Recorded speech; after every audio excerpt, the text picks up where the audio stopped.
Doamnelor și domnilor, ladies and gentlemen, thank you for being with us again. Începem cea de-a treia parte a evenimentului nostru. I hope the lunch was good, să vă fie de bine. And now we are starting with a special guest. I like to invite on the stage Ramonei Chiriac, head of the European Commission's representations in Romania.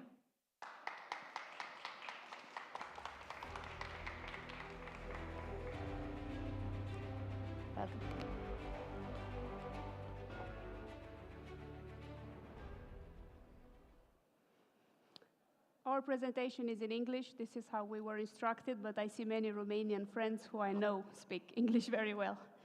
So again, it is my pleasure, together with my team here, to be one of the institutional partners of the summit.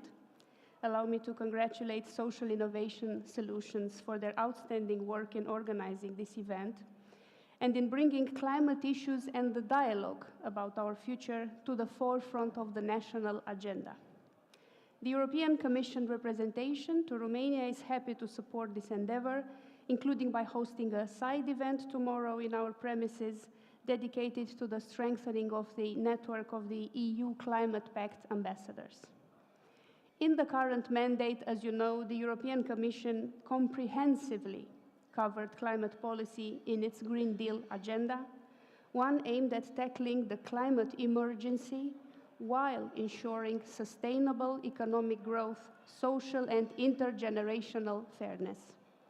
There are already some outstanding examples in Romania of best practices that drive our climate policy agenda forward, from sustainable communities to action for safeguarding Romania's unique virgin woodlands, or projects bringing together young, brilliant minds to build the houses of the future, and I'm very happy to see here our friends from FDN. The Climate Change Summit enables us to learn from each other and join efforts towards a common goal, solutions for a greener tomorrow. We are, without a doubt, beyond the whys, beyond the ifs. We are now at the stage of the how do we make this happen. Dear guests, in the earlier video addresses, you have seen President von der Leyen and our Director General von DG Klima, Kurt van der Berge. They gave you the Brussels perspective on EU climate policy, focusing on supporting European industry to become the key enabler for competitiveness in the era of decarbonization.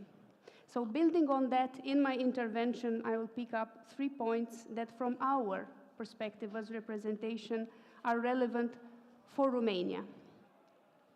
The first, the EU has set ambitious climate target goals to be reached by 2030 and 2050. This is about addressing the growing climate emergency and at the same time about prosperity and competitiveness. Climate change is a reality whose impact we are increasingly seeing also here in Romania, and this is why all 27 EU member states have signed up to reach the 2030 targets and 2050 climate neutrality. 2050, that is in 25 years. We could say the blink of an eye if you were a parent or an investor. Yes, reaching this objective is still a complex journey ahead. It means focusing on circular economy and on the better use of resources across economic actors, rethinking transport, rethinking energy production, rethinking everything, a new mindset altogether. This might sound daunting, yet we do not start from scratch, not in the European Union and also not in Romania.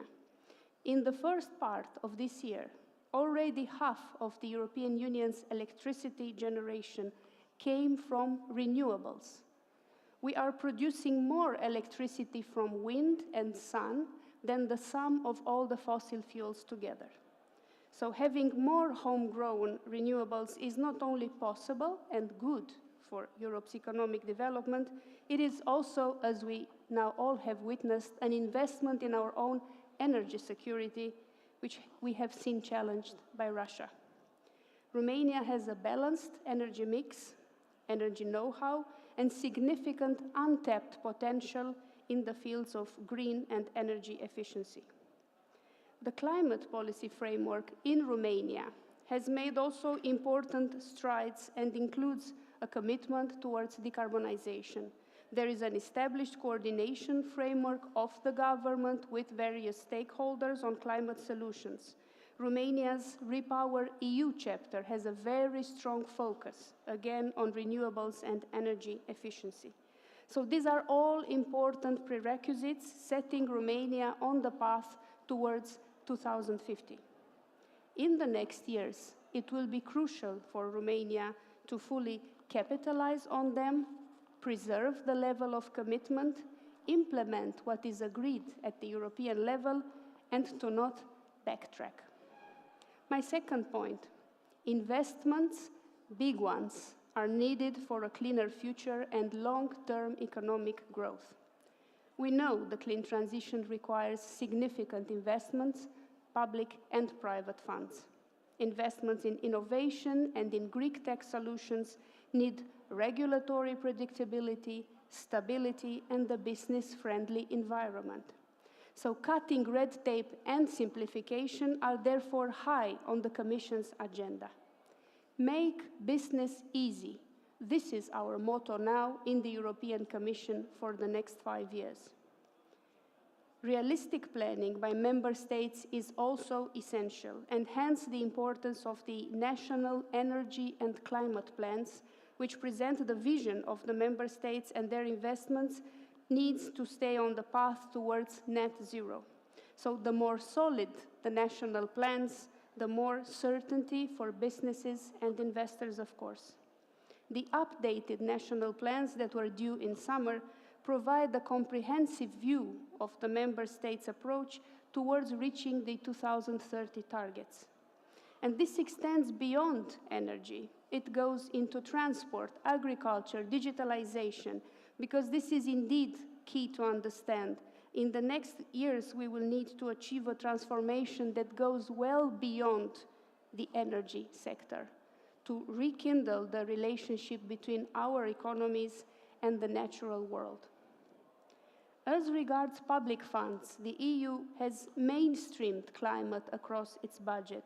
So 1 in every 3 euros spent at the EU level goes directly to our response to climate change. And this is also an opportunity for Romania in this journey towards long-term sustainable economic growth and nature restoration.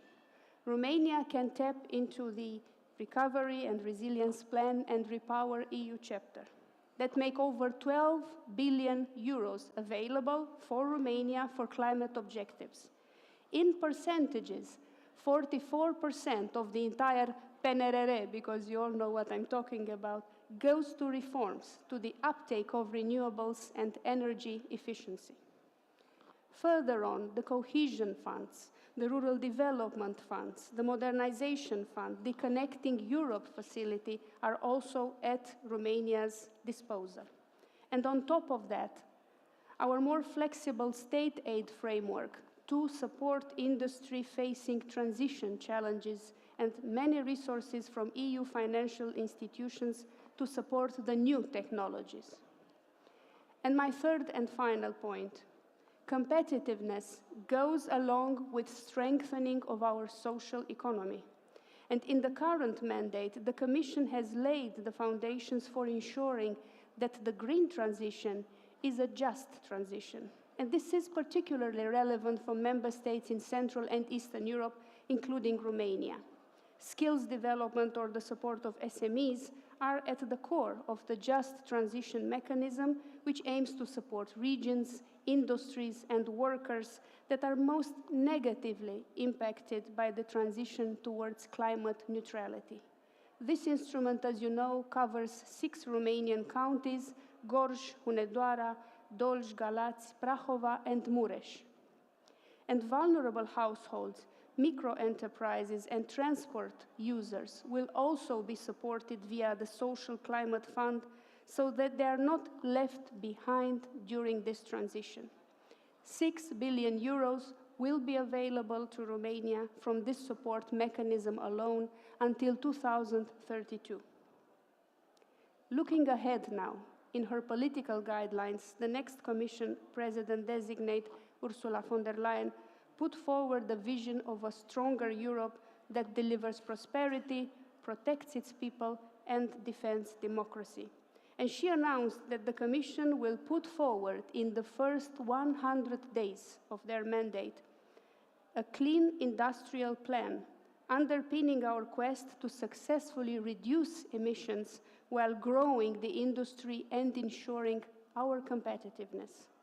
And another valuable initiative in the first 100 days will be the presentation of a vision for agriculture and food that looks into how to ensure the competitiveness and sustainability of our EU farming sectors and the boundaries of our planet. We look forward to Romania's stakeholders making their views and positions on these initiatives known in the ensuing discussions at EU level. Last but not least, I would like to highlight the importance of sharing positive and constructive stories of climate action. And I'm sure you'll get many of these days. However, public discussions in this regard can only improve if we also handle disinformation, and specifically climate disinformation, or worse, climate denial. While we see a constant increase in this kind of narratives, both at the EU and national level, we actively work in the representation to combat them with out-of-the-box communication strategies that we use to make sure we reach the people outside of our regular bubble. Apart from working with influencers or providing trainings for our youth, raising awareness campaigns on the dangers of disinformation, we also provide dedicated resources on effectively the how to deal with climate disinformation.